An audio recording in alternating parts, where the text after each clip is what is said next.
اب دوسرا سوال جو کیا گیا کہ اگر معرفت اس میں کیسے آئے گی جب وہ خدا کو نہیں جانتا، نہیں پہچانتا، قرآن کو نہیں جانتا، نہیں پہچانتا، تو علم کا اس سے کیا تعلق ہے؟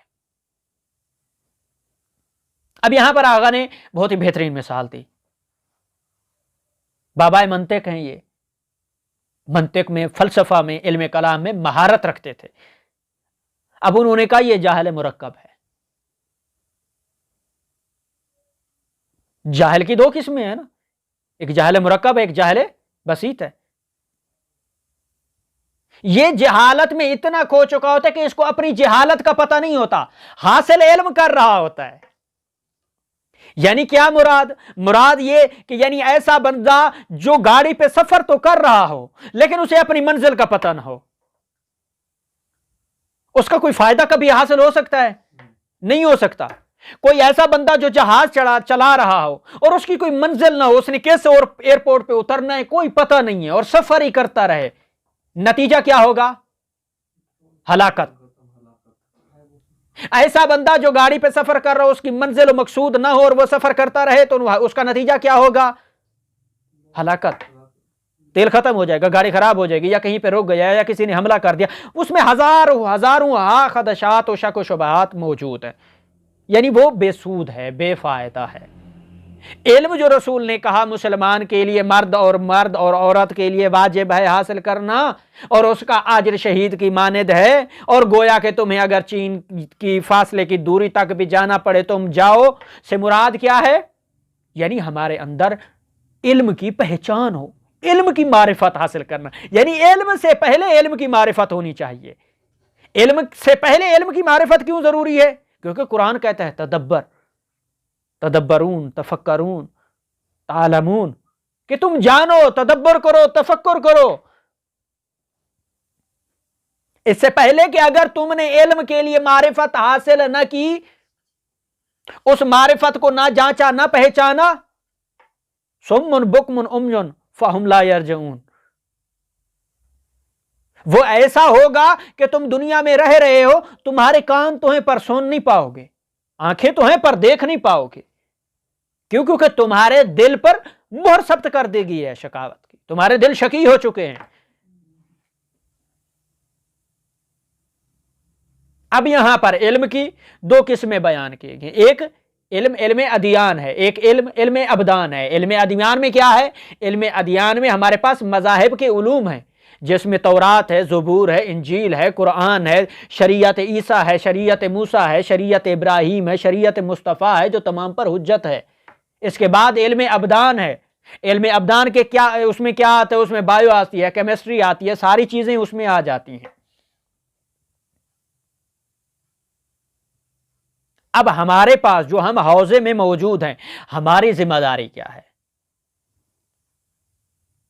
آخری نتیجہ اور آخری بات کہ یہاں جب ہم حوزے میں آئے ہیں، ہم کس سمت جا رہے ہیں؟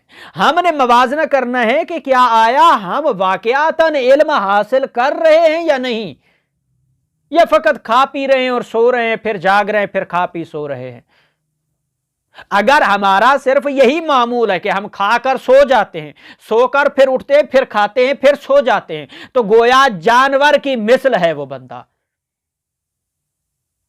اور ہاں یہ چیز میں ضرور کہتا جاؤں، بعض لوگ کہتے ہیں کہ جوار کریم اہل بیت کے قرب میں ہیں آپ. بابا قریب ہونا کوئی باعث فضیلت نہیں ہے. عمل چاہیے، علم چاہیے، معرفت چاہیے، تدبر و تفکر چاہیے خدا کو، دین کو. اگر قریب ہونا باعث عزت و عظمت ہے تو پھر کعبے میں جو کچھ دوری پر شیطان کھڑا ہوا تھا تو کیا وہ بابرکت ہو گیا؟ کیا وہ متبرک ہے؟ نہیں. تو گویا معلوم ہوا کہ قربت عظمت کی دلیل نہیں ہے. اس سے پہلے اطاعت کا زینہ، اطیعوا اللہ واطیعوا الرسول واولی الامر منکم، اللہ کی اطاعت کرو، اس کے رسول کی اطاعت کرو، اور اولی الامر کی. اور اولی الامر سے مراد مفسرین نے یہاں پر ائمہ طاہرین علیہ الصلوۃ والسلام مراد لیا ہے. تو پھر ہم دیکھیں کہ ہم کہاں پر، کس زاویے پر، کس بنیاد پر، کس راستے کی سمت چل رہے ہیں.